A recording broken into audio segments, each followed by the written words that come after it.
one of your Earth emotions. Glad I found you. Let's get married. Delete the wife. Hello, everyone, and welcome back to Deep Space Love, Star Trek podcast, where a married Trekkie couple explore love in all its forms throughout the final frontier. I'm one of your hosts, Nicole. And I'm one of your other hosts, Joe. You're the only other host, Joe. Also one of the other hosts. I guess that's not wrong. Yeah, I'm usually not wrong. Also doesn't sound completely right. Well, that's also true of most of the things I say. It's been a hot minute, I guess, since we've released a recording. Yeah, I think our last episode was in late November, I want to say. We had a busy December, busy January, but we're back at it. Yeah, those viruses getting around. They're relentless. They really are. Yeah, but we're back. Yep, new year, 2023. New year, new me. Really? Kinda, I don't know. Put me on the spot there. Put me on blast. I was just going to roll with it. You made a declaration. I wasn't aware. Yeah, I guess you have to back up my points. It's a lot.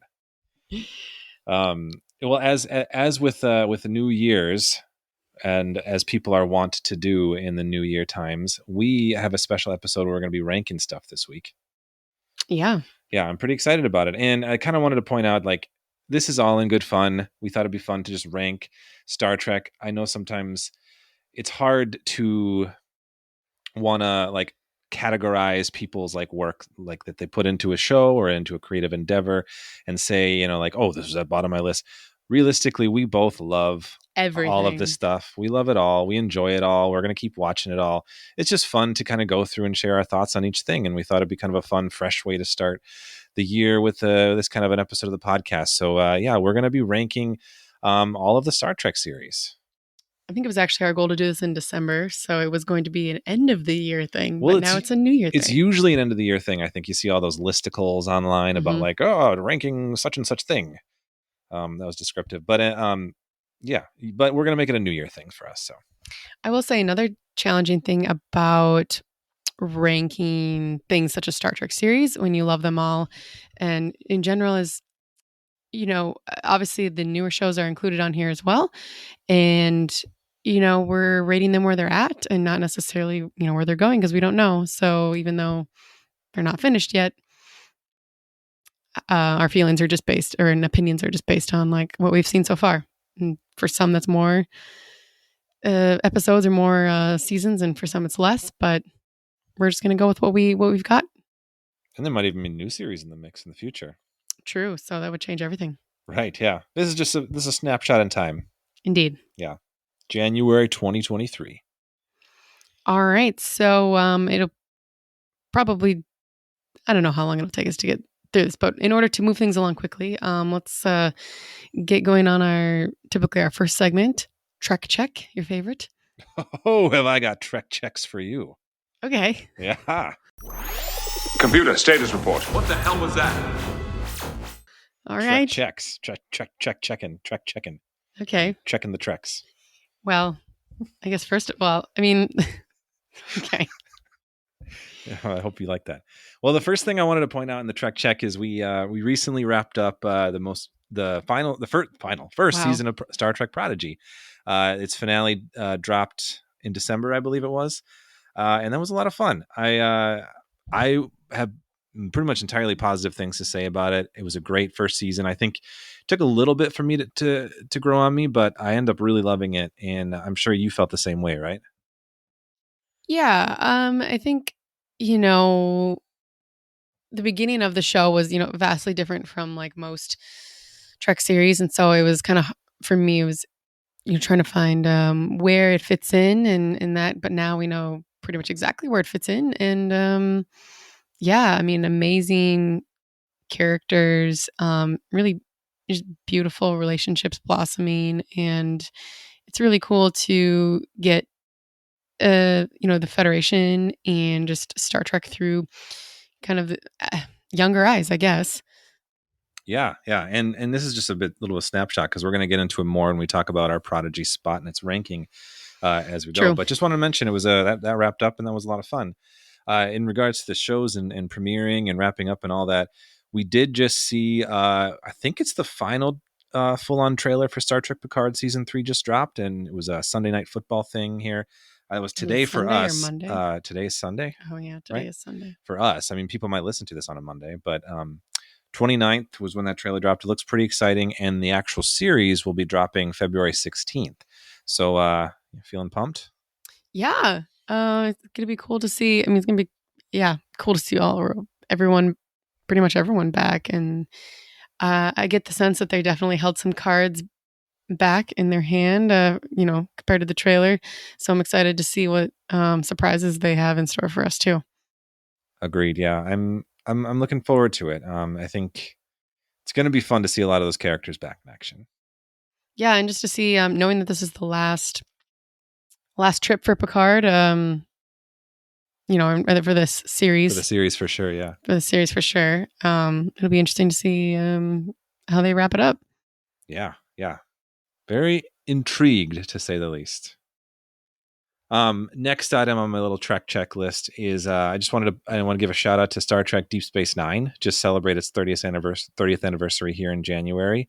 I will post in the show notes. I got the opportunity to do a really fun retrospective look at it for the website I write for, Twin Cities Geek. So I will I'll share that in the show notes if that's something that you're interested in reading. But happy 30th to Deep Space Nine. Wow. Yeah. Good for it. Kind of a just a little bit of an aside too in this one in terms of books. I know books tend to be sort of semi-canon, but there's an announcement that there's going to be a Strange New World novel coming out this next month, February 21st. We're getting this first Strange New World novel coming out. I believe it's called The High Country by John Jackson Miller. First official Strange New Worlds novel, I want to say. There actually was a Discovery novel that followed Pike and the Enterprise between season 1 and 2 of Discovery. But that was also written by Miller as well. So I think that'll be some fun continuity that he's able to probably bridge some gaps that maybe made it challenging with the show and the cast and the crew we didn't know at the time when he wrote that first book. So it'll be interesting to see where he takes it. There's also a new book that dropped, a big coffee table book about the making of Star Trek First Contact. So if you're interested in those technical behind the scenes specs of things, it's a nice big full color displays, a lot of cool behind the scenes info. So some cool book news there for you. Thank you. Yeah. I'm a big coffee table book guy now lately. We have just one tiny little coffee table, really. I know, but I don't put them on the coffee table, but I like them because of pictures and stuff. They're cool. You like pictures? I like pictures. Yeah. Yeah. Yeah. They're great. I feel like you're being condescending. Sorry. Wow. Well, I mean, you just sort of declared I like pictures. I do. Anyway, it's cool science news here for you. Okay. Researchers from the Qingdao University of Science and Technology in China have actually published a paper just recently describing the successful trials of a macroscopic tractor beam. Oh, dang. Yeah. So previous attempts to make a tractor beam have been on the microscopic level. So it's been something that can move microscopic objects back and forth. Mm-hmm. This is the first demonstration of them being able to move something macroscopically, so bigger things. I think they said the paper might have said something about 3 times the size of the light beam or something, using light and lasers to kind of pull an object. So they only demonstrated it, I think, in a special unique lab setting. So they said there's a long way to go, but I will link the article and the paper in the show notes if you're interested in that as well. Some cool Star Trekkie type science news. I mean, I'm interested in that. That's cool. Super fascinating, right? Yeah. Yeah. And then the last thing I kind of wanted to say, unfortunately, we're going to have to end on a somber note for our Trek check. We wanted to just give a rest in peace shout out to Annie Wershing, who sadly passed away very recently, who played the Borg Queen in Star Trek Picard Season 2. She's been in a lot of stuff and just recently passed away due to cancer, sadly. But we appreciate the work that she put into Star Trek. It sounds like she was a wonderful person. There is also a GoFundMe to support her family during this time, so we'll link that too. Okay, so stepping into the rankings here. We were talking about how we were going to, we could simply have ranked them based on how much we like each series, and that is definitely something we can do, but I'm more of a science and math kind of person, so I thought we should use some sort of number scheme and quantify some things. And so we came up with like 5 different categories that we wanted to score each series on and give them a score to kind of help guide our list and our rankings. So the 5 categories were, first was storytelling. I guess that would just be kind of self-explanatory, just season arcs, or even just how many individual episodes were really stand out as really good, interesting plots and tackling interesting themes. Next up would be rating the characters, just how well characters are drawn up and acted, and individual character arcs throughout a series, just how interesting they are and how 3-dimensional they are, what have you. We rated each series on diversity as well. You can think about this in many ways. Sometimes when I think about how diverse a bridge is, I mean, the people underneath the makeup and the actors, like what's being represented here. And also, I mean, even on a bridge, how many humans are there compared to other species, in genders and sexualities and all those types of diversity. And so rating them on that. Do you want to go over the last 2? Kind of have been blabbing. No, it's fine. The last 2 categories we had one we called Raillery.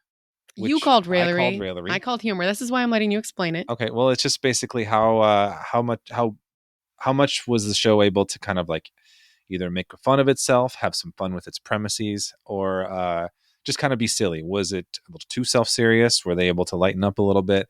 So we kind of looked at that. Was able to have fun with itself. And how did they use it to? How did they use it to it? Yeah, you can have that, and it could be poorly done. Awful. That's true. It could be awful. And then the last category we had was the boldly go / impact category. And in that one, we kind of looked at a couple different facets of it. Like, how did the show, how much impact did the show have, like culturally, pop culturally, in terms of pushing representation forward, pushing like important values forward, like making important points, but also in terms of like the greater universe of the franchise within itself, like how much did it push forward the narrative, and like did we see like new concepts explored? Did we get a lot of like new ideas brought to the table? So that could be kind of a 2-faceted category as well. Yes, and so let's dive. Oh, well, 5 categories, and we decided to use a 1 through 5 scale for each of those categories. So yeah, just for the record, and we won't like explicitly detail each category with each thing. We're just going to kind of give some glimpses. That's just some background into how we sort of did the ranking to kind of help us quantify it. If you wanted to make your own ranking after listening to this episode and decide how you would rate those things. Yeah, add us with it. For funsies. Why don't you start us off, Nicole? What was your how many do we have? We have how many categories? Okay, so not categories, you mean entries. So excuse me. 12. 12 entries. Yes. I'll quickly they're in order, so that would be not fair. Yeah. But we counted the Kelvin all the series movies. Plus the Kelvin. We've counted Kelvin movies separate as its own entry. So it's 12 entries that we'll be ranking total today. Mm-hmm. Yeah. So why don't you start us off? We're going to start at the bottom of our lists with which scored the least and then go to the top. Sure. So also included, if you did some quick counting, including the Kelvin and kind of the 11. Oh no, I was going to say 11. There's actually 2 animated series now. 3? What am I missing? Oh yeah, 3. God, see, I cannot even there's so much Star Trek. I can't even process it in a single second here. That's why we're doing this. Okay. Well, the lowest ranked is the animated series. We included the animated series. It's it's technically 2 seasons. It's technically 2 seasons. There's a longer one and a shorter one. Yeah. But so yes, the animated series was included on here. Full disclosure, we have not exactly finished all of the episodes in the animated series, but based on what we've seen, I mean, it was a fun way to continue the original series, and knowing the story behind how the studio didn't want to really pursue even all of the same voices, except for I think they definitely had Shatner and Nimoy for sure. I can't remember. They had Okay, you've got this. I did get this. Yeah, they had Shatner, Nimoy, James Doohan, and DeForest Kelley. Were Okay, the only yes. ones they were going to bring. Were the ones they're going to The bring 4 back. white dudes, basically. Minus Koenig. Anyway. Yeah. So, but Nimoy fought for having George Takei and Nichelle Nichols also be a part of that, because I mean they're part of the crew. So yeah, he threatened to not be on the show yeah, if they weren't that's there. what it was. And so you know the story better than me, I guess. But anyway, I think that that's a really cool story behind it, and I think their voices definitely add to it, because as we always love to point out when we're watching any episode, like how many extra voices did James Doohan do? Everybody sounds Scottish. Yeah, or like some variation of his take on a Scottish accent. Yeah. He can't just not be Scottish. Anyway, that being said, I mean, it just doesn't quite have the same tone as the original series, and it just is not. I don't know. How about you explain what your lowest was also the animated series? Yes, my lowest was also the animated series. It doesn't get a whole lot of points for new stuff because it just kind of takes in the same character as the original series, minus a few.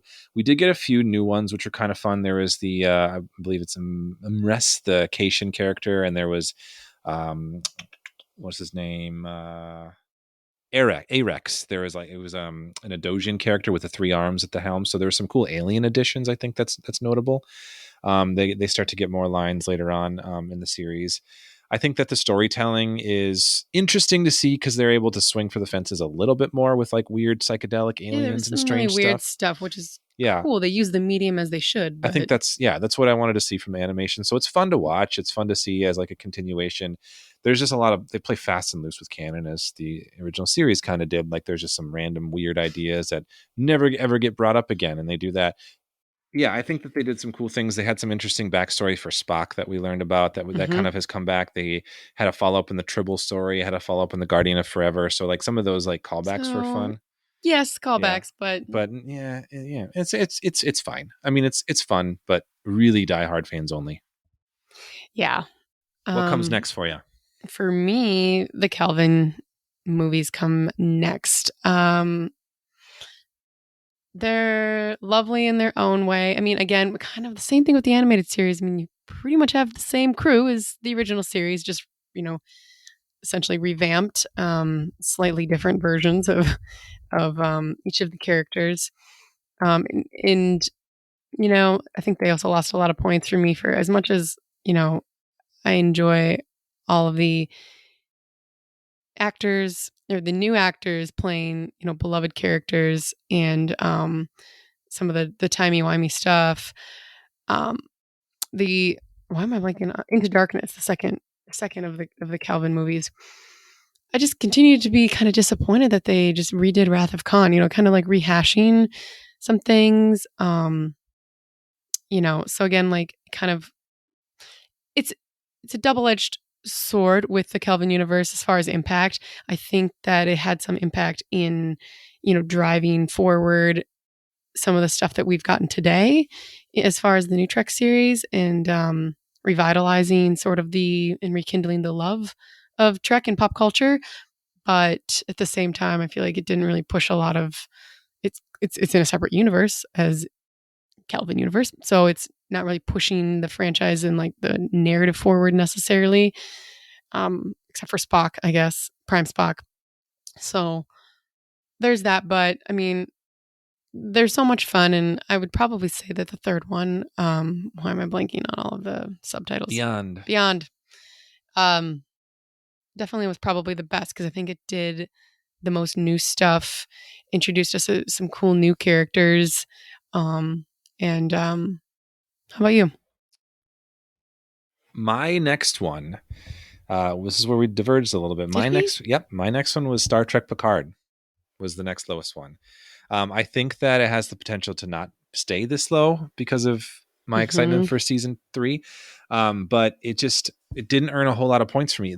Probably the highest category it got for was diversity. I think that has a pretty diverse cast, which is nice. But at the same time, like we've talked before, I felt like a lot of the characters have gotten shafted.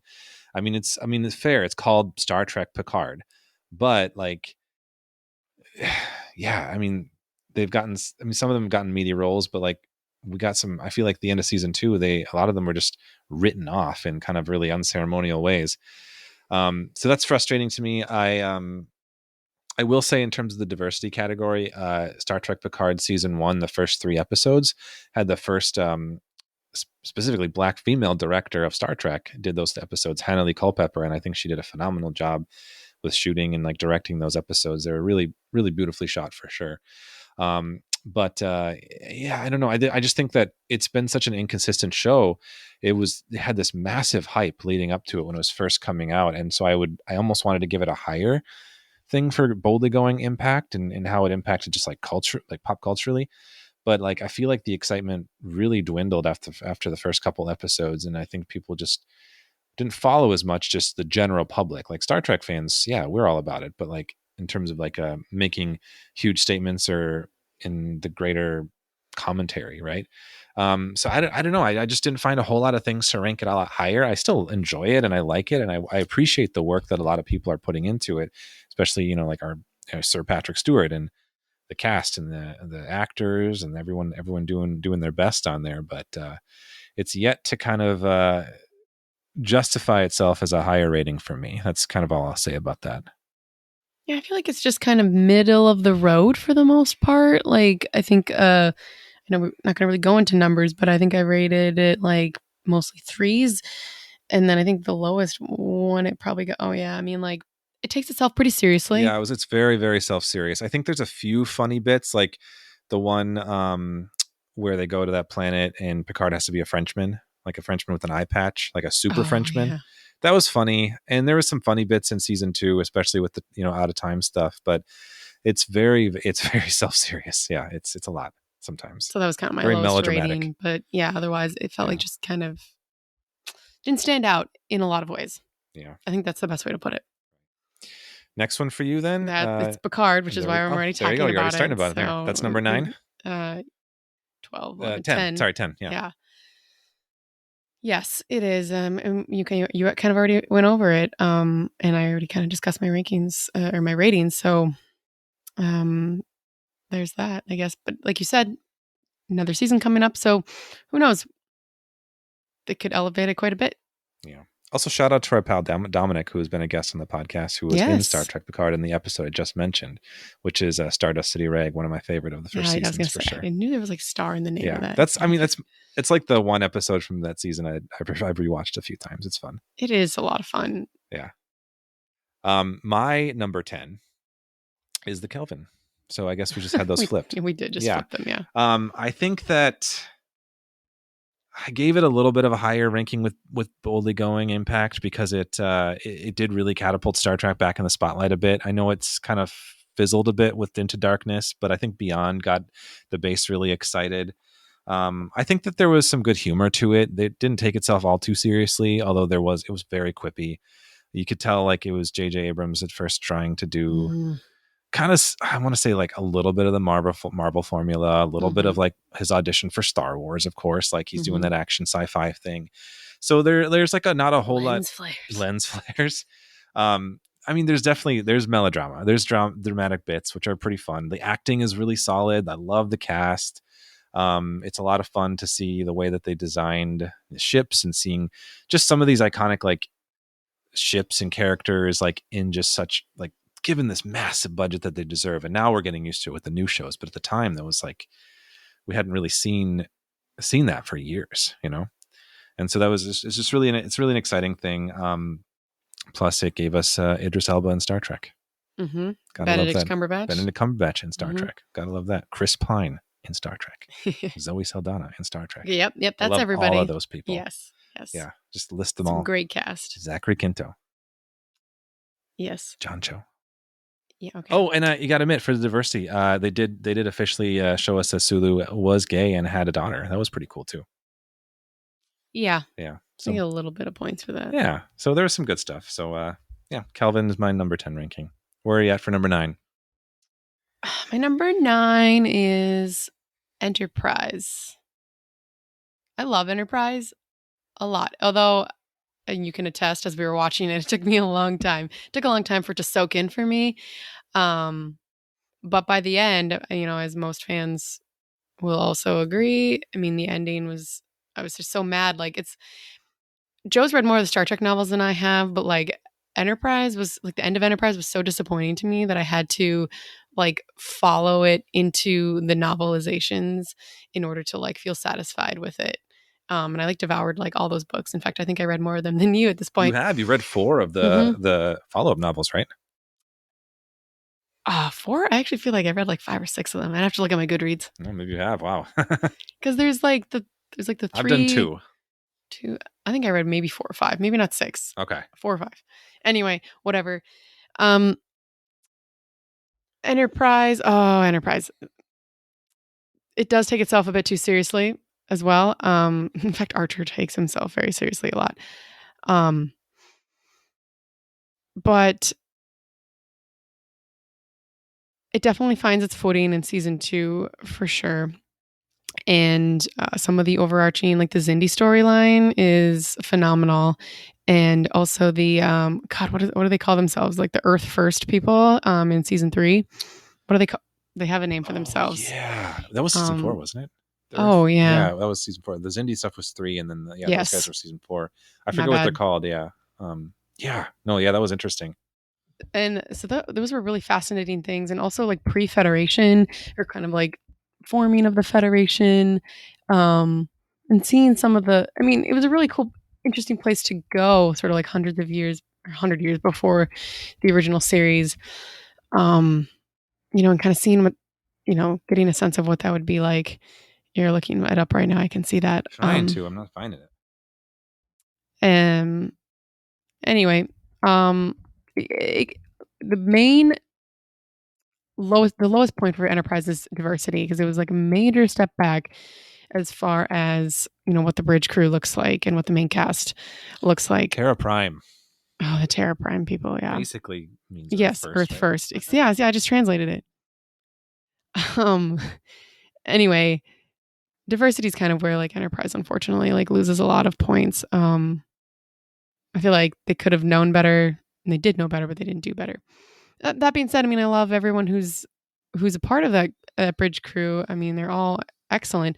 Also, okay, though, taking a step back, I would say that the two, what you'd say, like, Hoshi and Travis are kind of the two like people of color on the bridge, right? Or am I missing somebody? No, they're the two, and they kind of have the least amount of like meaty storylines. They're there, but like, I don't know, they didn't always get like that many chances to shine, unfortunately. So again, yeah, I kind of tripped it up there. Tripped it up. That was an unintended pun, but I'm happy with it. Enterprise did give us trip, which is great. I don't know. I don't know if this one is next up for you, but I'm losing my train of thought. Could say it's been a long road. It has been a long road. Yeah, no, that number oh my 9, God, it took me so long to get used to that too.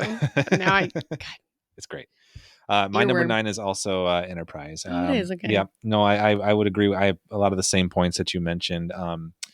There are funny things. There are funny episodes. We definitely laughed a lot during some of the stuff with some of the stuff we loved in it. It did get humorous. It got humorous more, but it definitely gets very self-serious. I will say, the diversity was kind of a low point. It feels like it kind of was a step down from some of the previous shows, like Voyager and Deep Space Nine were quite diverse. Mm-hmm. But that being said, I will say that it gets some points for some behind the scenes diversity. Like I think I wrote down both LeVar Burton and Roxanne Dawson directed a lot of Enterprise episodes, more than any other series, which I thought that was pretty cool to see. Both people of color, and Roxanne Dawson also being a woman. A lot of men directed Star Trek over the years, so that's good to see. And I think notable casting, this is just more of a guest appearance, but I wanted to kind of point out the great character actor Bill Cobbs shows up in Star Trek Enterprise as the guy who invented the transporter. Oh yeah. So like showing us that like a black guy invented the transporter, I thought was a really cool touch.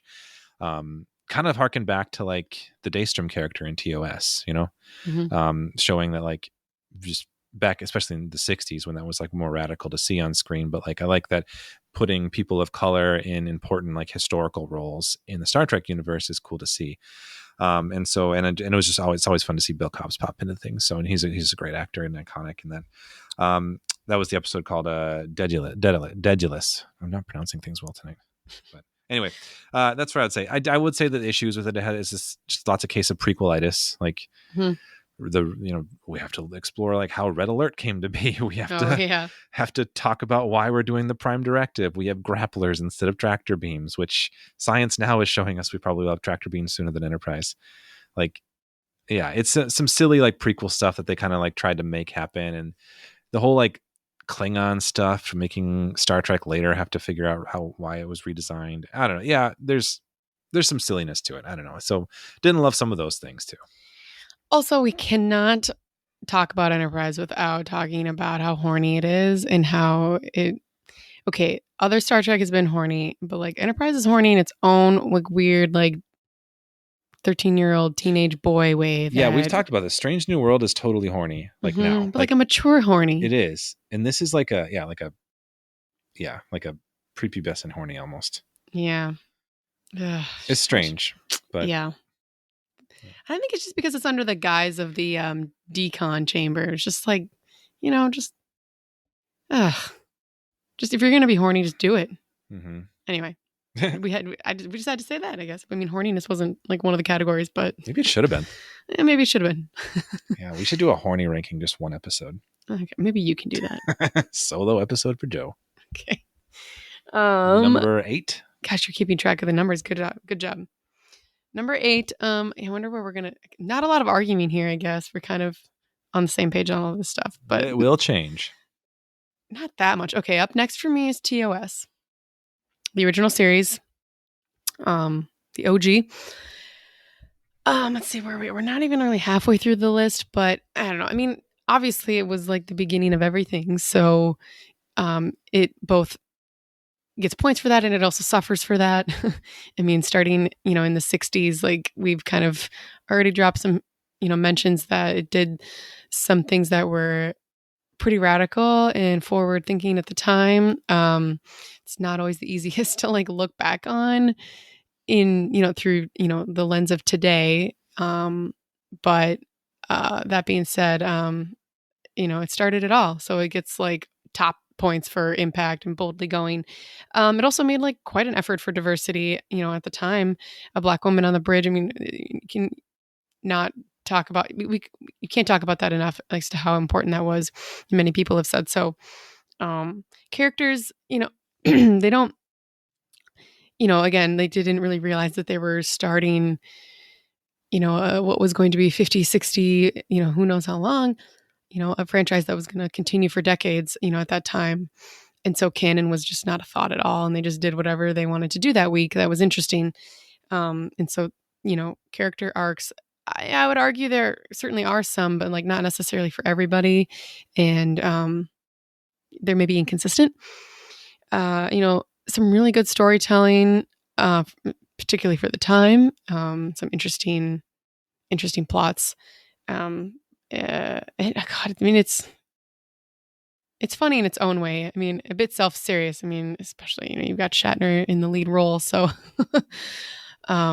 but yeah, I mean, it's near and dear to my heart. But yeah, it's just hard, I mean, everything since then has really like built upon that. And so being the foundation, it doesn't necessarily like rain on top, I guess. You can't really necessarily be the foundation and then like end up on top, I guess. That's what I'm going for. What's up next for you? Is TOS. It the same? Okay. It's TOS. Yeah. Yeah. I stayed kind of silent, but I was building suspense. Oh, okay. But yeah, no, I agree. Most of the things you said, it's hard to beat the original, the classic, the OG. The cast is just so iconic, but you're absolutely right that some of them really don't get as much time to shine.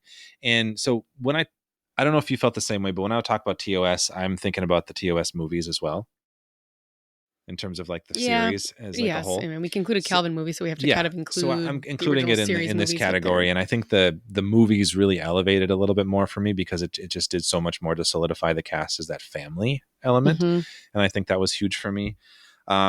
Storytelling wise, like there are some truly profound episodes. Like you got your Cities on the Edge of Forever, Balance of Terror.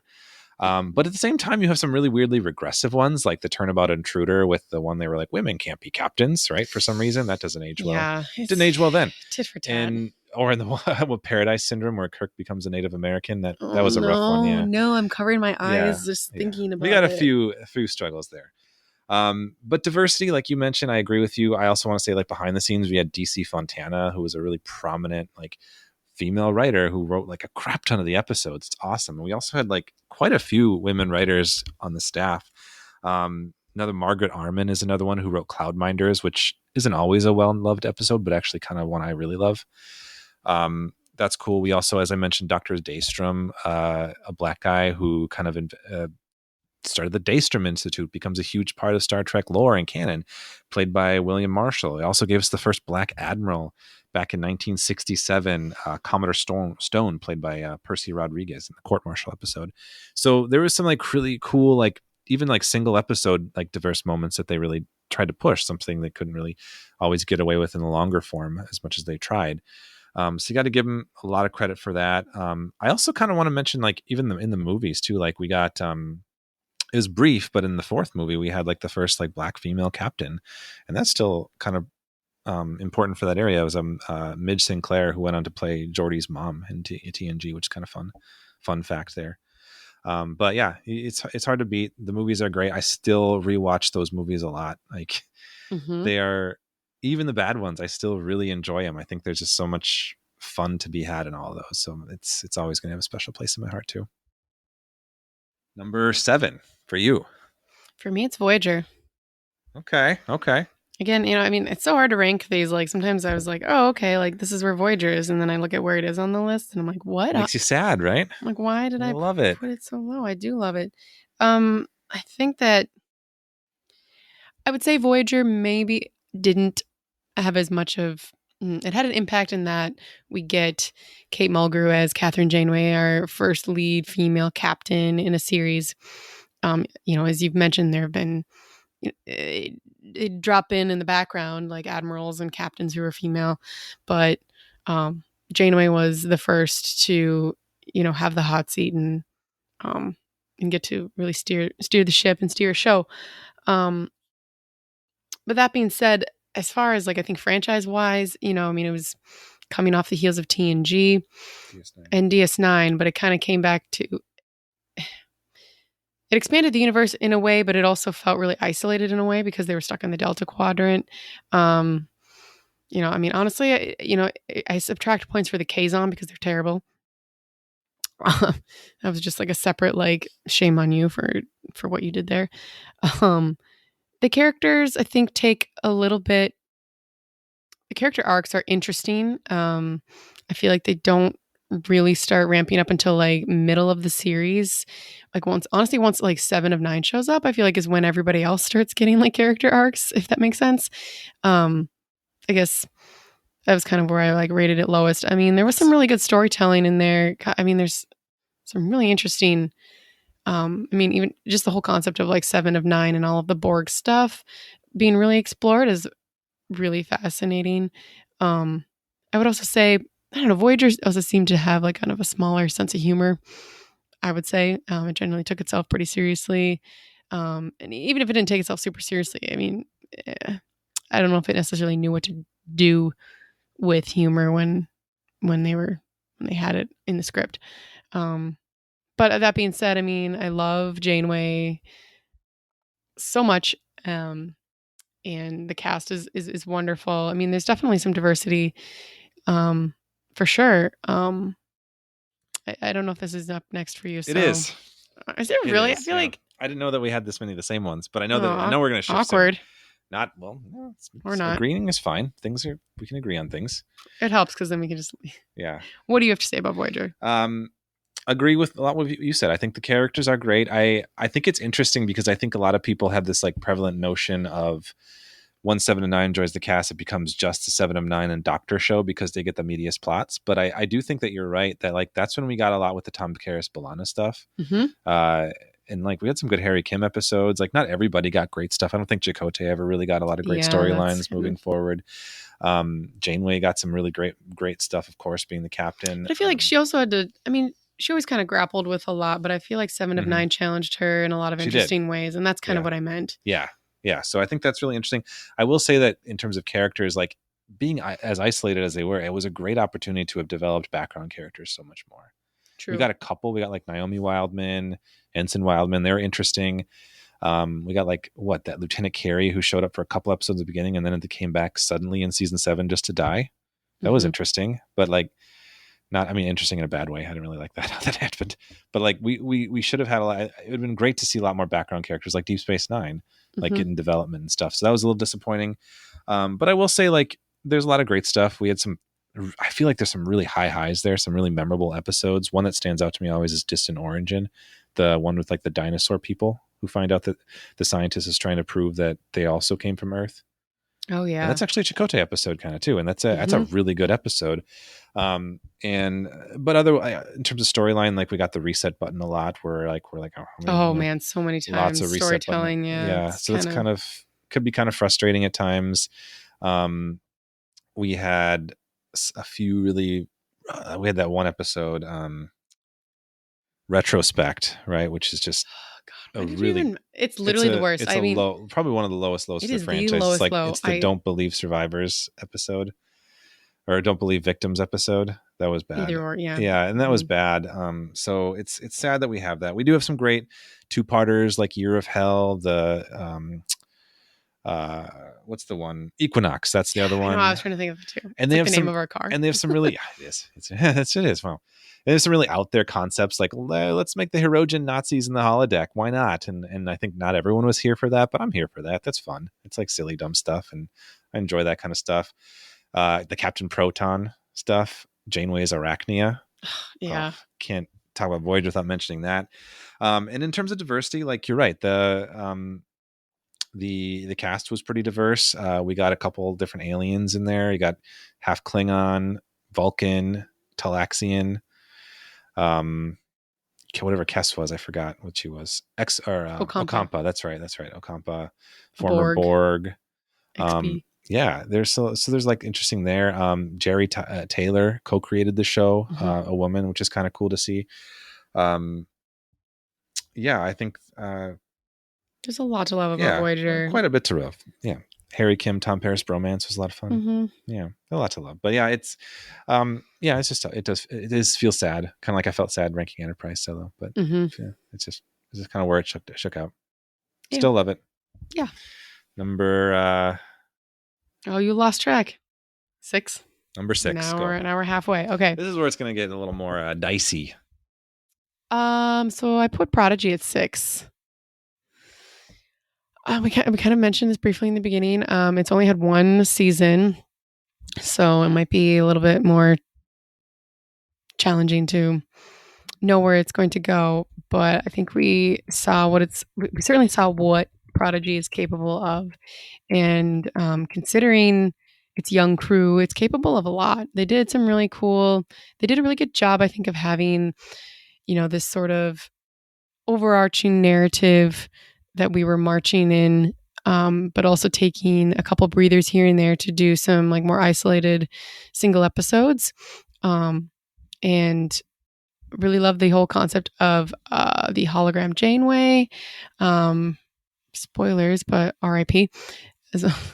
And this young crew is really cool. It's been cool watching them like come into their own. Dal was really hard to swallow at first, especially once he starts sitting in that captain's chair and stuff. But seeing a little bit more about him now, I understand maybe where he was coming from, and it makes more sense looking back on that now.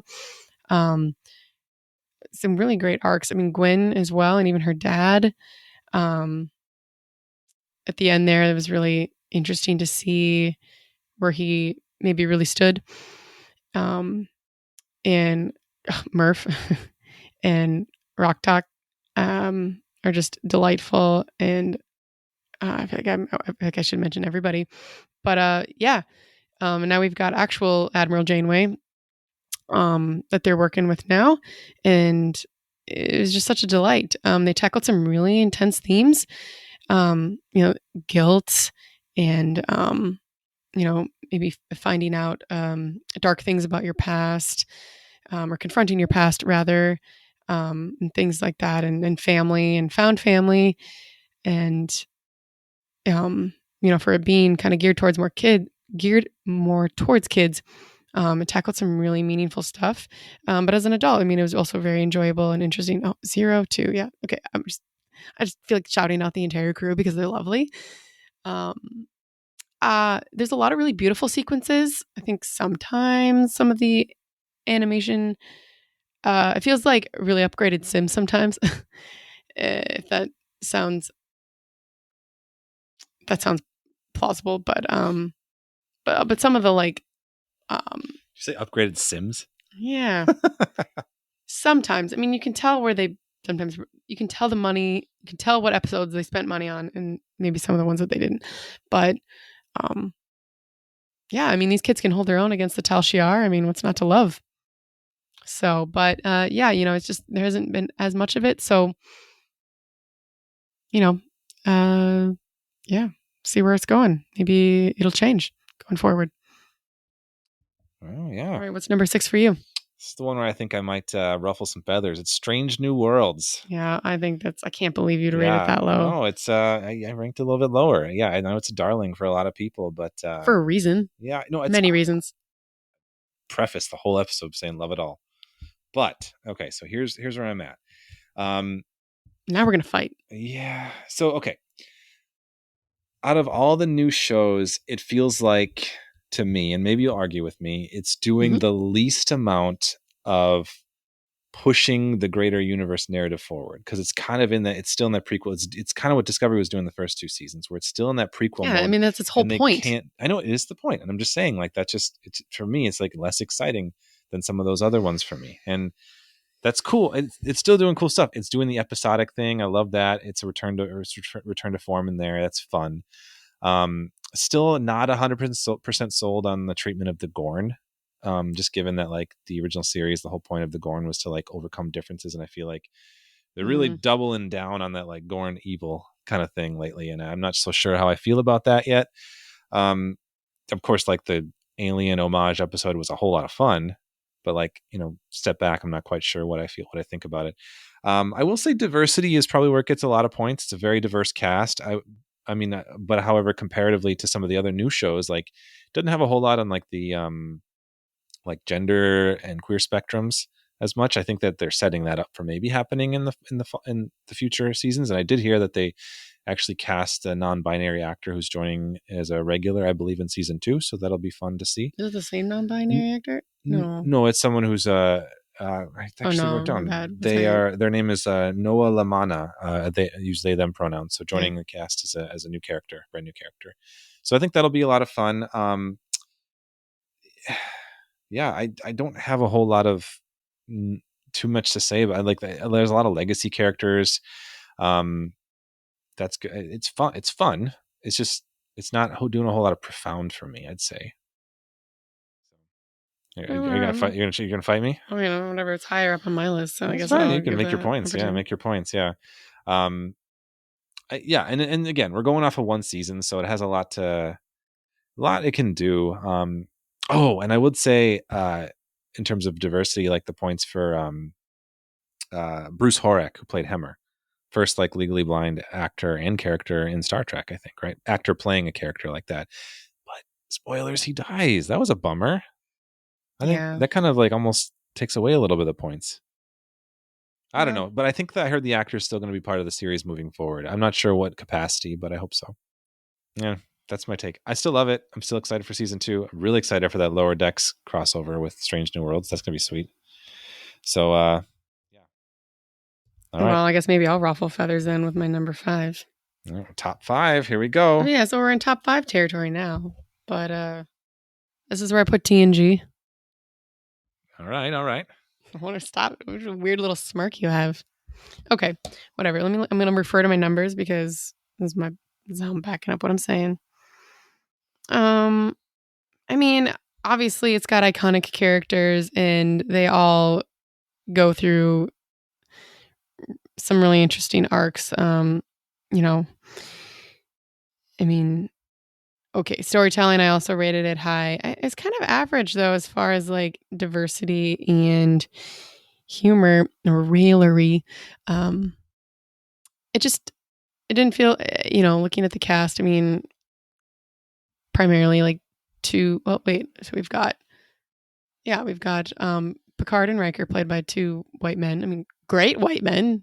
I enjoy Patrick Stewart and Jonathan Frakes immensely, but I mean, it's again not necessarily giving other people a chance to tell their stories. We had Crusher and Troy on TNG, and they're amazing. I particularly Troy doesn't get quite as much to do and kind of has some unfortunate episodes attached to her name, particularly the one where she gets pregnant. That's also a notoriously like no not good episode, or kind of at the bottom there. But we do also get, we kind of introduces the whole I mean, Data was sort of supposed to be like a Spock stand-in in a way, but kind of a whole different thing with being an android. And some of the best episodes of Star Trek, I think, have happened in TNG. But I also think there was a lot of mediocre episodes in TNG as well. It's kind of hit or miss. For instance, I specifically thinking of the Measure of a Man, as far as like really good Star Trek and really good just any show ever, kind of stuff. But again, I mean, Data's played by Brent Spiner, so again, that's what I was thinking. Yeah, so like the three kind of like primary leads are white guys. Even though Brent Spiner's playing an android, so it's kind of this like slight diversity as far as like kind of like a different species on the bridge, but it is also still pretty human centric. I feel like half the bridge is human.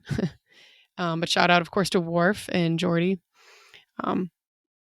are two black men, and one playing a Klingon, and one playing and Geordi wearing the visor with with, I guess, was he blind or just has, I can't remember now. Blind, yeah. But again, like you mentioned, not played by a blind actor, but some representation. It was great there. Yeah. I mean, I love TNG. I mean, it definitely was. I mean, TOS was the original, but TNG feels a little bit more like, I don't know. It's pretty well known in like pop culture as well compared to some of the other Trek franchise or Trek series, excuse me. So definitely an impact. Definitely holds its place in the pop culture mentality. All right, what's your number 5? What's number 5? Getting in top 5 for you. My number 5 is Prodigy, actually. Okay, yeah. So not too different from me. Not too different. I put it up there. I think maybe more recently in my life, I've really grown to appreciate animation a lot more, and just like the way that medium can be used to tell stories in interesting ways. Kind of like we talked about with TAS, they were able to kind of do some fancy stuff that they weren't able to do with the show. But with Prodigy, we got the chance to have like an all alien cast, other than the emergency command hologram Janeway, the main cast. Like, that was great. The animation took a bit for me to grow on me, but there are just some breathtaking shots, like you mentioned, like especially external shots, planet shots, the ship shots, space stuff. I think sometimes when you get with like the human characters later on, that's when it looks a little uncanny. But if you would have just have been going off the first 10 episodes, this would have been a lot lower.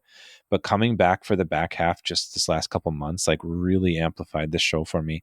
I think that they did a lot to really push some really interesting narratives in the universe, like this era of Star Trek, post Nemesis, I guess technically pre-Picard, but that's an era that's just, it's only this and Lower Decks there, and we're not really, there's not much going on that we've explored, so there's a lot of opportunity there. I'm really excited to see what we get to, the glimpses we get of like where Starfleet's at, where the universe is at, where the galaxy's at.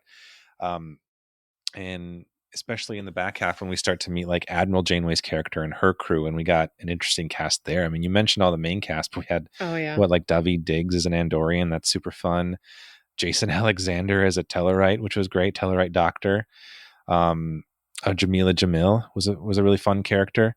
So some really interesting stuff is happening. I'm just very excited to see, especially after that final episode, where they're going to take it, because it looks like they're setting up for a brand new like reset of the status quo to do something totally different. And so this show has the potential to do a lot of really unique things and not just kind of keep a singular like kind of vision, but really change it up with the new season into like kind of something a completely different show and completely unique. So I'm just really excited. And in terms of diversity too, like a very diverse cast. We have, like you mentioned, Zero, the Medusan is they, them pronouns too. And that's kind of fun to see, especially for a kid's show. I think that's important to have that for younger audiences and like the deeper themes. And I really got to shout out the episode too, the holodeck episode, the Kobayashi Maru, where we got the archival voices, was just a really like touching kind of tribute to some of those actors that aren't with us anymore. One of the recent episodes where they went to that planet where the shuttle landed. Yeah, and it was like they kind of worshipped the TOS crew. There's some really fascinating like single episodes too. Like the arc was great and the single episodes were great. So it was just very strong for me. So Prodigy's number 5. How about number 4 for you? Number 4 for me is Deep Space Nine. It's my highest rated not new Trek, if we put it that way. All right. So from here on out, it's newer series for me. Deep Space Nine. Gosh, it's just so rich in everything, and it's rich in like everything. I think probably its lowest rating was humor, raillery. Although I mean, there's certainly humor in it. But when I think of Deep Space Nine, I definitely think of the war, and I think of just some of the more like emotionally intense. I mean, we did have a lot of Lixana Troy episodes, a few. I think DS9 could be quite funny. Okay. Well, I mean, okay. Okay. I mean, I would just say that was like, I didn't rate that like super low, but it was like the lowest rating out of the 5. Oh, I thought you just wanted to start fights now. Say you want to do it sounds like you want to start fights now. Oh, okay, maybe I'm just going now. Yeah, because I know where you put DS9, so now I feel like you're trying to fight me about this. Never. Characters, I don't think I gave any of these a 5 out of 5, except for Deep Space Nine. I gave it a 5 out of 5 for characters, because as you kind of already mentioned, not only do we get like really rich stories about the main crew, but also all the ancillary crew. I mean, everyone from like Nog and Rom, and they get a lot, and Garrick, and then Lita, even. Yes, and Ducat's daughter. Ducat. Yeah. Even quote the bad guys. Eddington. Kai Wynn, Eddington. Oh man, we just keep listing side characters. We could just keep listing side characters. Morn, yeah. So I think that's really amazing about Deep Space Nine, which is why I got a 5 out of 5 for characters. It also did fascinating storytelling. I mean, really kind of getting into those like season-long or half-season-long arcs more towards the end, but still, my Far Beyond the Stars. I mean, just brilliant and beautiful and heartbreaking, gut-wrenching. Like some really powerful stories were told on that space station. And it could be a lot of fun. Always guessing what Garrick's next move is. The bromances, Bashir and his bromances.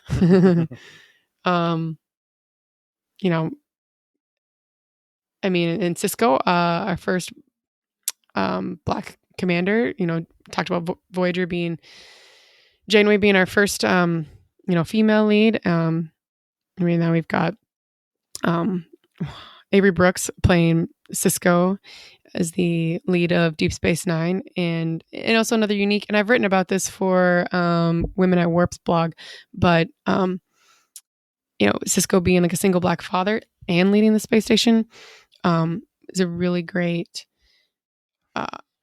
just aspect to have to his character. I mean, they could have just had like a whole family bit, but it's just unfortunately he lost his wife at Wolf 359, and I'm sure maybe you would point this out too, like starting out Deep Space Nine on sort of like a sour note with as far as like Captain Picard goes, was an interesting, bold choice.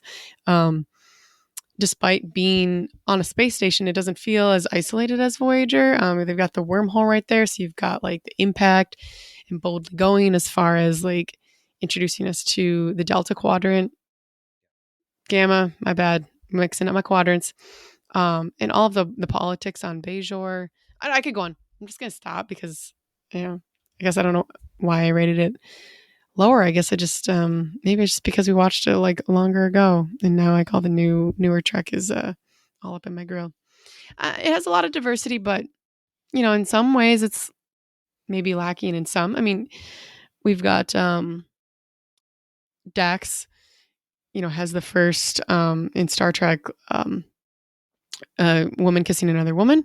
But I mean, it was under the kind of the guise of like the story of Trill and a previous symbiont host's like wife, and things like that. So They're still doing it through allegory. I mean, thank you. We They're see still it doing it actually. through allegory, and Yeah, I but, overexplained it. But representation is often so as far as gender and allegorical. sexuality, it was still, it was 90s. It did a lot of things to push boundaries, but it didn't push all the boundaries, I guess. So that's just one thing that it didn't have going for it. But yeah, anyway, I'll stop gushing.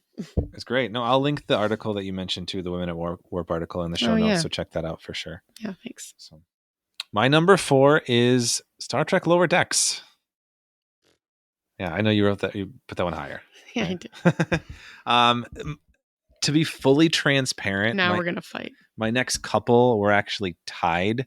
I just kind of I'm listing them kind of a little bit arbitrarily, but kind of like where I feel that they fit on my list. But they're the numbers shook out to be tied for me in the next like 3.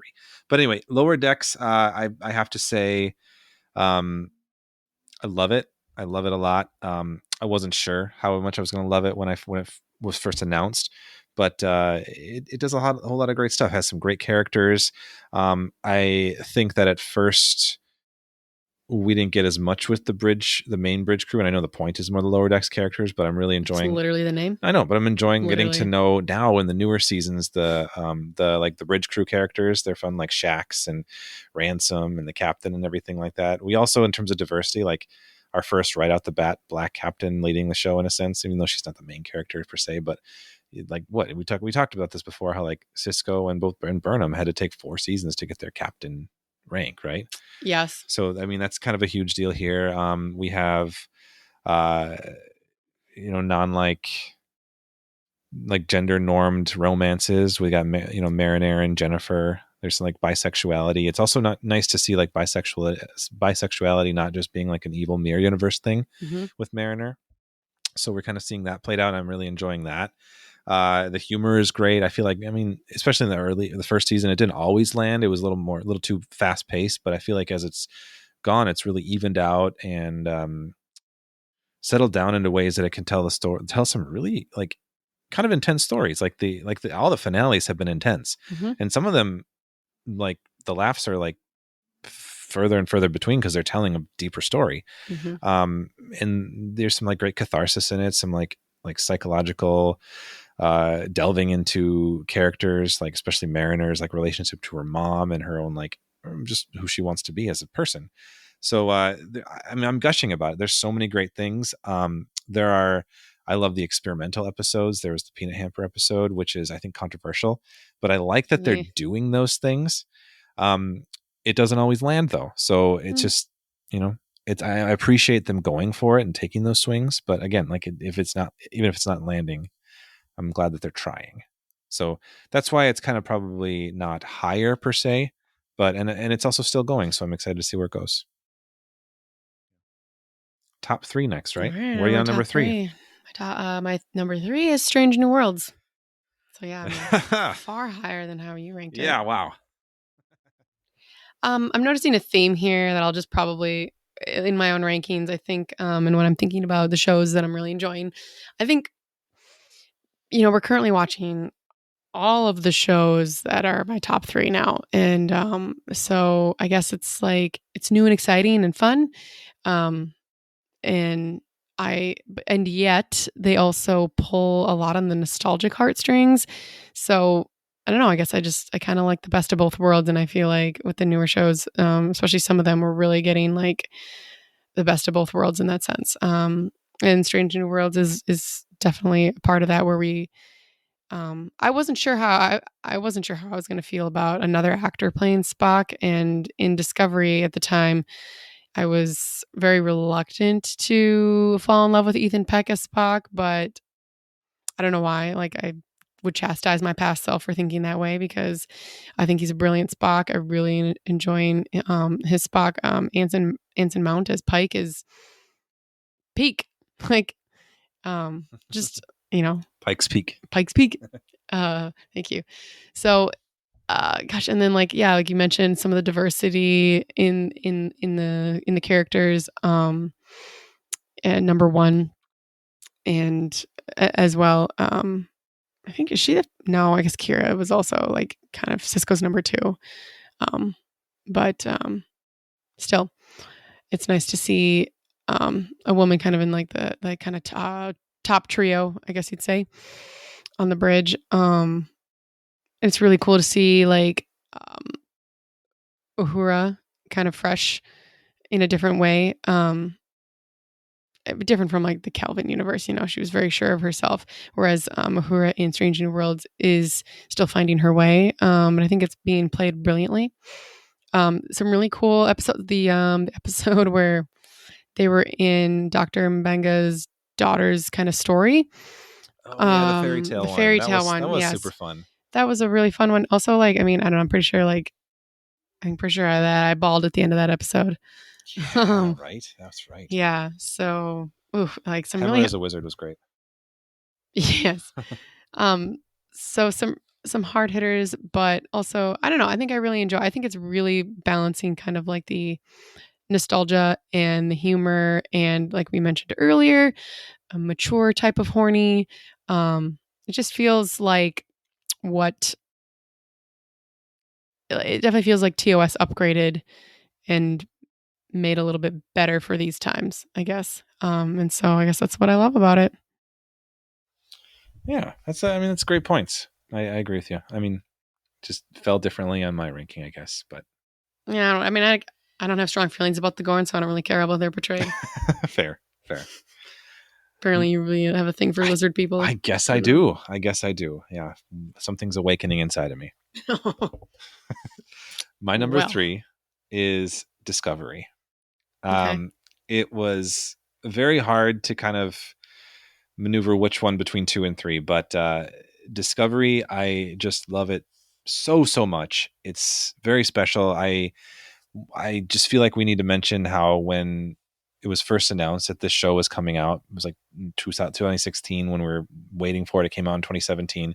How hyped we were reading magazine articles, and then there was the Parkway Theater in Minneapolis here that was doing these viewing parties of Star Trek Discovery as they would come out, and we went. Yeah, because we weren't going to pay for Paramount Plus at first. Time. Yeah, but we went every week to a theater that was showing it. It was free because it was a viewing party, so that's like how it could be legal.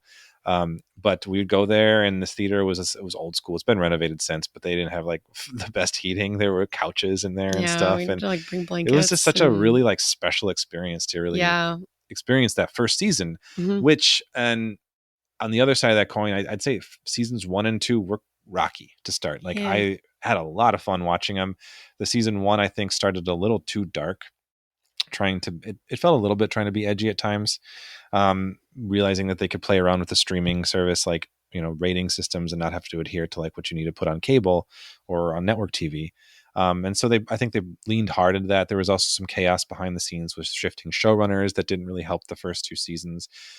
So that unfortunately loses some points in that. And then the fact that it tried to be a prequel to start off, we were all hoping for it to move forward, which it did. And so, yeah, those a little bit rocky. That being said, where it's gone since season 3 is everything that I want new Star Trek to be doing. I'm so excited. Like it did what TNG did for TOS in such a big way. Like it jumps forward like almost 1,000 years instead of whereas TNG was like 100. And we're seeing just a whole new face of like where the Federation is at. What does the Federation look like? What do starships look like in this era? What technology looks like? And it's just so fun to see that creative process flow in Discovery and what we're seeing. New aliens, old aliens that are coming back in like different statuses, like where their empires have fallen now that the Federation status is different. I think that's so fascinating. And seeing the writers, now they're more consistent in seasons 2, 3, and 4. The writers and the showrunners are consistent. I'm loving seeing them really swing for the fences with some really grandiose storytelling ideas. They don't always hit in some ways. Like sometimes there's things I would change, but I'm just like, I'm in awe of like the excitement I have for it. Like this 4th season, really, really loved the ending. It was truly Star Trek at its heart, like finding new life and finding compromise and then finding out and like bridging misunderstandings. It was just really, really fun to watch and beautiful. I think that diversity is huge. This is probably the highest with diversity. We have trans actors, characters, non-binary actors and characters, gay actors playing gay characters in a romance openly. And that's wonderful to see. There's that found family element between those characters, which is huge to see. Very like non-white leads, like a lot. We have, I mean, Alien, like we have new Saru as an alien. There's Doug Jones, but that's really great. Behind the scenes too, like currently Michelle Paradise, I think, is the only like not male showrunner of the new Star Treks right now, right? And behind the scenes too, we have some of our first like Asian writers in Star Trek who've wrote a lot of the episodes. We have directors who are mostly non-white in Discovery. It's like they do a lot in front and behind the camera to really emphasize diversity and stay true to that spirit of what I think the original series was trying to do. And all 4 seasons have been nominated for outstanding drama at the GLAAD Awards too, to recognize like the contributions to like pushing forward narratives supporting like LGBTQIA plus people. And so I love that. And as I mentioned, like the impact like to us and to the franchise, it started all of this, the new stuff we got. And anyway, yeah, it's great. I think it can. I mean, it's hard to say like the negative stuff other than just like 1 and 2. I think struggling a bit. It got a little too grim for me. I think it was very self-serious in the beginning, and I think it sometimes still is very melodramatic, but it's fine. But there's still quite a bit of fun and humor to be had, especially in the newer shows. So, Star Trek Discovery, gotta love it. Yeah, that's why it's my number 2. I know, love those characters. Yeah. So, go on. Yeah, I know. I mean, it kind of like lends passing the ball over here, but yeah, basically echoing everything that you said. I will say, yeah, the first couple seasons are a little rough and tumble. I don't know. If I loved the Klingon stuff in the first season. No, yeah, you're shaking the Red your head. Angel stuff. Yeah. Yeah, sort of. Yeah, I don't know, but there was stuff to enjoy, certainly. Also, you didn't even mention that Discovery gave us Michelle Yeoh in Star Trek, which was phenomenal. Michelle Yeoh, yeah. Soon to be Academy Award winning Michelle Yeoh. Yeah, I sure hope so. I mean, no offense. I'm sure. I think that's the only performance I saw actually for the Academy Awards. But anyway,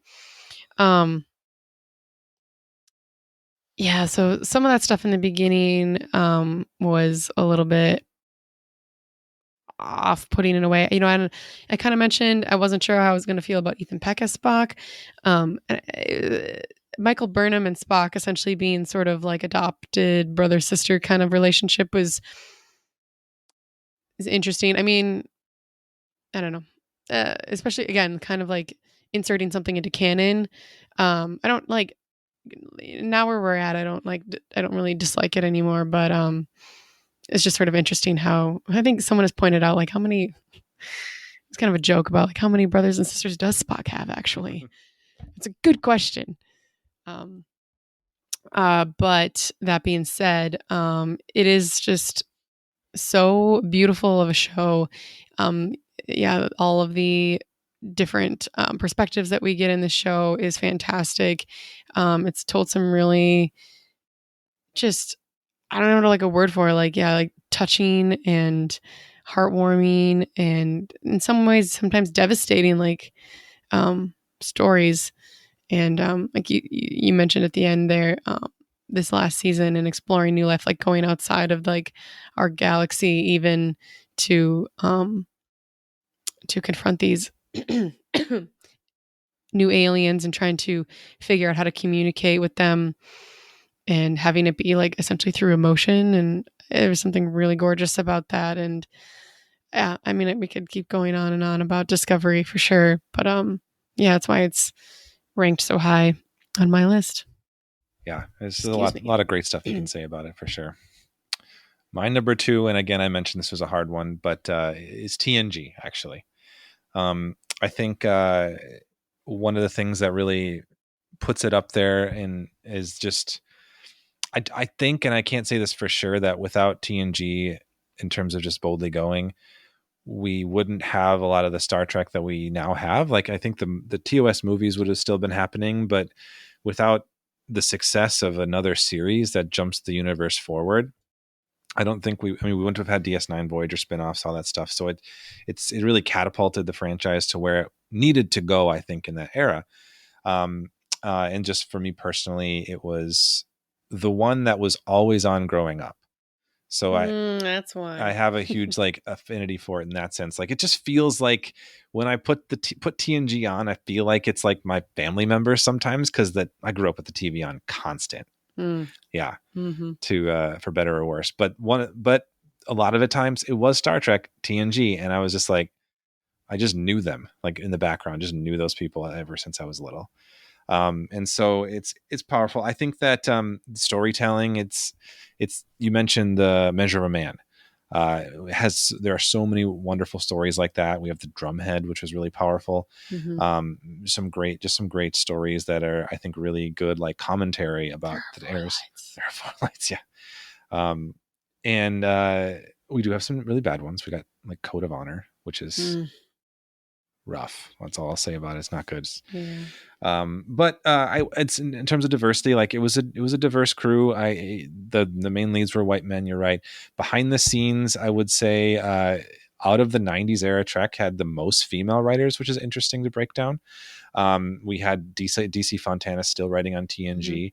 Melinda Snodgrass wrote Measure of a Man, and she is a pretty iconic writer, has written some sci-fi novels of her own. We have lots of interesting directors behind the scenes. Like, almost everyone in the cast like got to direct episodes, like Gates McFadden, LeVar Burton, which is fun to see.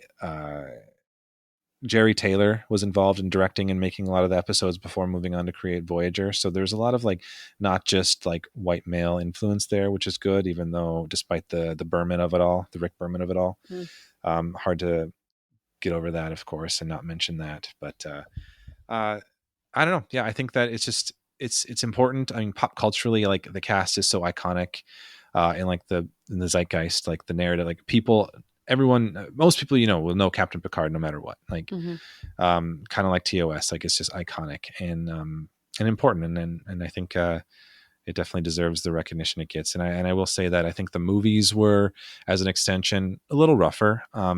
But First Contact was phenomenal. It also gave us the gray uniforms, which I love. They're my second favorite next to the TOS movie uniforms, the Monster Maroons. You should just have an episode where you rank all of the uniforms. I will say that on my spreadsheet where I have episode ideas, one of them is a ranking of uniforms. Yes. I'm not sure I could participate in that. It's okay. You Maybe have to it'll be a find a bonus app for me. But I do love the gray ones. I think they're super cool and classy. I do still enjoy the movies quite a bit. I'll rewatch them. I mean, I actually have a really soft spot for Insurrection, even though a lot of people don't. I think it's great. Don't love Nemesis so much, but First Contact, Insurrections, even Generations, I kind of love. Like, that was most one years of we try to watch First Contact on First Contact Day. We try, yeah. And Generations was like one of the first movies I saw in theaters. I think in like '94, I believe it came out. I was 4. Yeah, jeez, that's crazy. I can't believe you saw that when you were 4. I don't remember it much, but I remember bits and pieces of it. Yeah, we have a 4-year-old. I can't imagine her going to that movie. I don't think she'd be as into it. Maybe she would. No, I don't know. But anyway, TNG is my number 2. Where is your number? What is your number 1? Well, first of all, I just want to point out it's kind of interesting that TNG is your second, and then Picard was your second to last. Interesting symmetry. Mirror. Yeah. Well, Well, I mean, if anyone's been keeping track, then you should know that my number one is going to be Lower Decks. Dun, dun, dun. And kind of for some of the reasons I mentioned about Strange New Worlds, I think, it kind of hits the nostalgia so hard, but in like great ways. And it's probably the top score for humor / raillery. Raillery just doesn't roll off the tongue. It really doesn't. So I can't just say it. That's your word. Anyway, so I'm saying humor. But I also feel like it's balanced it out, though. It's not just a bunch of like slapstick humor. I mean, there's a lot to laugh at and with, I guess. But like you mentioned, there's some like pretty like serious stories and like character arcs being had. Mariner and her mom's relationship is really interesting to watch unfold. It's also really cool to watch some of the backgrounds of I would say that Boimler and Mariner kind of seem to be a little bit more of like the two like primary leads, and that Tendi and Rutherford have been kind of more the back seat, but they've gotten more of a front seat in this last season. Also, I felt like Lower Deck season 1 was like an almost like perfect like first season of Trek. I mean, you're just talking about TNG. I mean, TNG's first season was rough. I mean, they didn't even give Riker a beard yet. So Did have Justice, the one where Wesley falls on flowers and gets sentenced to death. Okay. But yeah, I feel like it just really like is an all around like. I think to be fair, I will say I enjoy Lower Decks because it builds off of all of the other all of those that came before it. But I feel like it's also really cool. Like the whole point of it is that it's the Lower Decks, and so it's not necessarily the bridge crew. But as you pointed out, we are getting to know the bridge crew, but without it being only focused on them. And so it's, we've had a lot of different perspectives in Trek. And in fact, we've had Lower Decks episodes, but I think an entire series based on the Lower Decks is a great new perspective to be had. And yeah, I feel like it kind of busts up some stereotypes, about some of the aliens and some of the things that we might expect from certain characters. And also, I think I recently just told you I was listening to another shout out to Women at Warp, their recent episode on bi and pansexuality, and they were talking about how they essentially they ended up having a discussion with Mike McMahon about, representation, sexuality, and stuff in the show, and like it was sort of like you got to be upfront and be like, no, this character is bi or pan, without it just being like assumed and like what that means. And like, because he'd been on the fence about trying to do something like that because it's not like his identity. And so, but, it sounds like he probably got like good people in the writer's room to tell that story. And, so he listened and then essentially, it's not, that's what they're saying. And that's what it seems like is, he listened to a sort of a criticism or like, kind of an ask and put it out there and, in the show. And I think that that's a really cool story. And if that's, what Lower Decks is doing, then I'm all here for it. So I love that. That's awesome. Yay for Lower Decks. It's just, yay. It's really bite size, they're like 25-minute episodes, but I feel like they pack in so much and I don't know. Whatever. I love it. It also gave us our only real glimpse of Riker and Troy on the Titan, like in their prime there. Yeah. Captain Riker, like you don't get a whole lot of that. Yeah. It's pretty cool. What is your number one, Joe? My number one, if you're keeping tabs, is Deep Space Nine. So, you did a lot to gush about the show when you put it wherever you put it in your ranking. Yeah. So, I'm just going to echo a lot of the things that you said. Like, it's wonderful. Like, the arcs are great. The characters are. I gave the characters such a high ranking in this because we get so much with the main cast, but so much with that supporting cast. Like you mentioned, like the supporting characters get so much to do, so much development, just by virtue of it being on the space station. We get such an eclectic like group. The fact that there's like the melding of like non-Starfleet personnel, which I know Voyager did that with the Maquis, but I feel like they kind of quickly just became Starfleet. Yeah. But like the full on like non-Starfleet people, non-Federation people, even coming like doing interacting with and like how to navigate that, like how to navigate like Quark's bar that uses money, and the Starfleet people who don't use money, like stuff like that was super fascinating. The storytelling, the arcs were great, but individual episodes were great. There's a lot of memorable ones.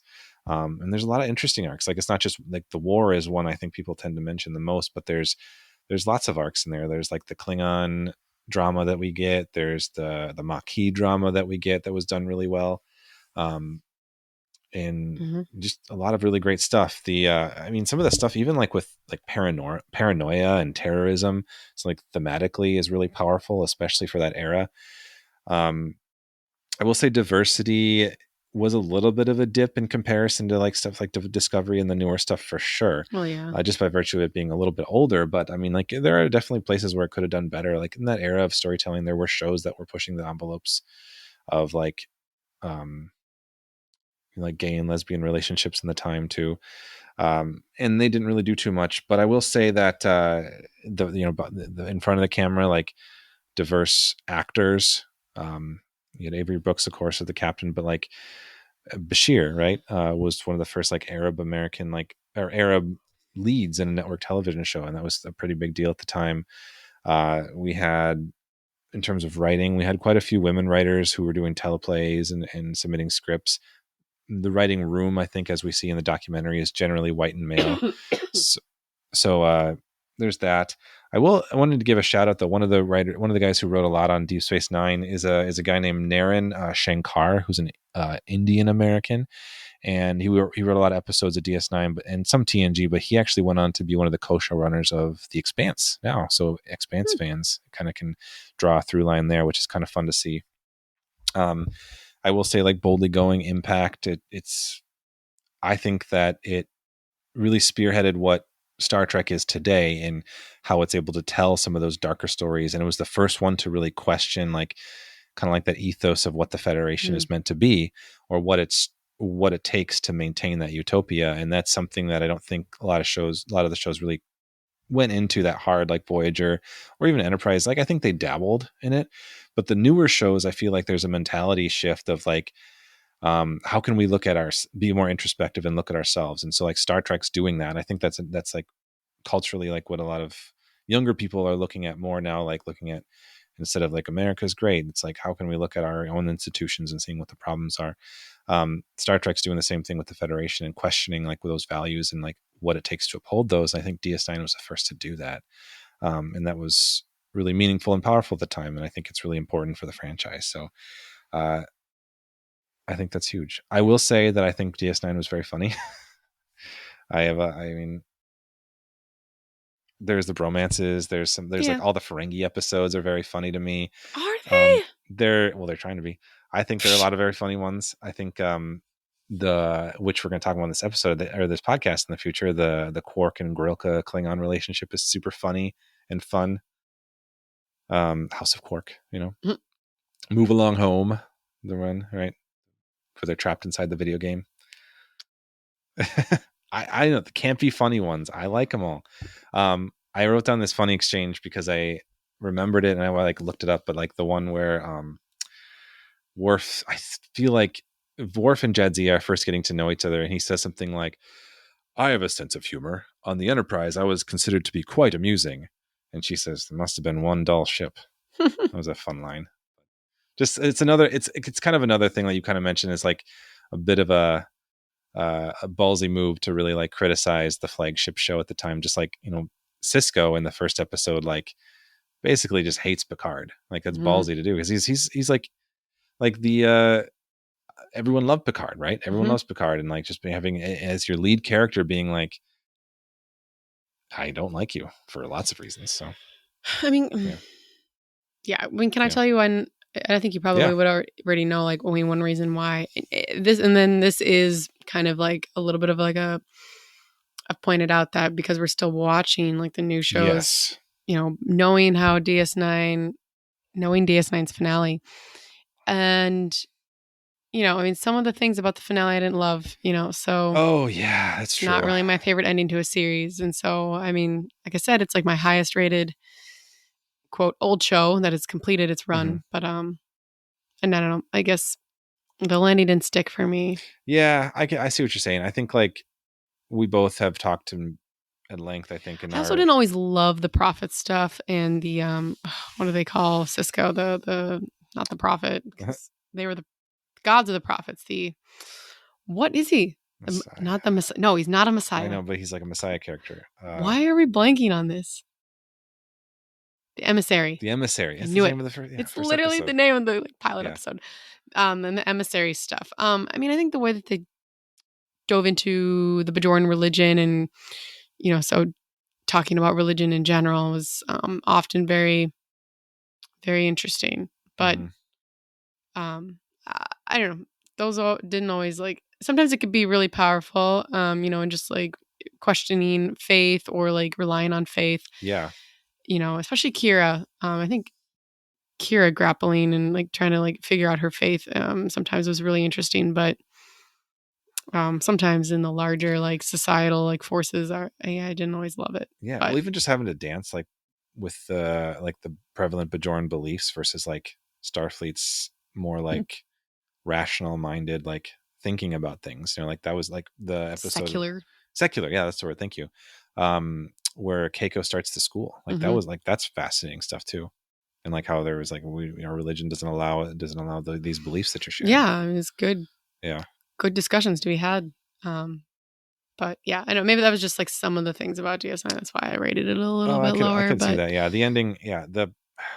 We've had problems with like the idea that, especially Cisco now as an expecting father, having been such a good father figure, just like piecing out to go chill with the prophets. I mean, right? He didn't really piece out. He kind of did. I mean, he jumps off a cliff and then goes to live with the prophets. But I mean, it's ambiguous whether or not like how long it takes for him to come back. Like the show ends and we know Avery Brooks probably isn't coming back, but like, I think they give the implication that he could do all he needs to do and it's a lifetime for him and he could come back in like not a lot of time for everybody else. But we don't see that.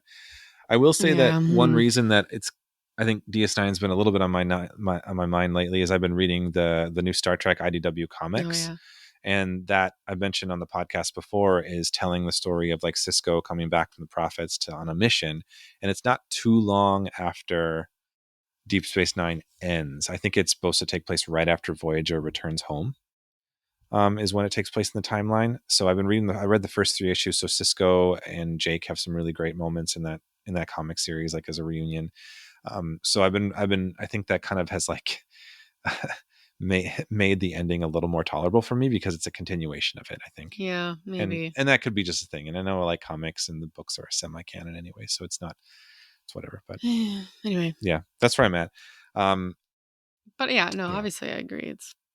They're a great. Lovely show. Speaking of semi-canon though, I did want to point out that like the really like nerdy Star Trek fan in me wanted to like point out the like some of the non-canon stuff that we didn't rank that I almost wanted to. Like when we interviewed Tim Russ, we talked a lot about Star Trek of Gods and Men, which is a fan film and it doesn't really fit in any really category of like TOS or TN. Like it's a lot of TOS homages, but like it's kind of a different era. I also part of me also wanted to throw in like Star Trek New Frontier, which was the first like book series to feature like an all unique cast, all unique ship, and a completely new story. It was kind of trying to be its own series, separate from novels that were just like a TNG story or a DS9 story or a Voyager story, So I mean, those were some things that a part of me wanted to talk a little bit about, but those are fun. Maybe we'll talk about those in the future in the podcast someday. All right. Well, that's I think this episode. What? You're just like, all right, moving on. No, I mean, I think we're sitting at over an hour. Wow, we're actually at an hour and a half approximately. I'm sure you'll edit out some stuff, but it's fine. We get a long one. It's the long one. It's the beginning of the year. Yes. New year, new me. But I figured we should wrap it up. Yeah, we should. So that's our current, as it's an ever flowing kind of thing, but our current rankings of all the Star Trek series. It'll probably change tomorrow. Speak for yourself. But we do have some cool guests lined up coming up. We won't say much more about that, but yeah, so you won't just be Joe and I chat, and we'll have some other voices coming in to help us out and to showcase. So yeah, look, probably, and we never make any promises on the show. So We make promises, we don't keep them. which is why I'm going to stop making promises. Yeah. So I don't have to keep them. Yeah. Just look in your pod streams for when the next one comes out. Thanks for joining us today. Yeah. Thanks everybody. Hope you enjoyed it. If you want to share some of your thoughts on rankings, feel free to follow us on Twitter, share your thoughts, leave a review and comment with some of your ideas if you vehemently disagree with us, or maybe very much so agree with us, or just been like, oh, cool. Okay. Whatever you want to say. Give us a 5-star and say whatever you want. We're at DS Love Pod on Twitter. Yeah, follow us there. For as long as that platform continues to last. All right, and then until next time, everyone, love long and prosper.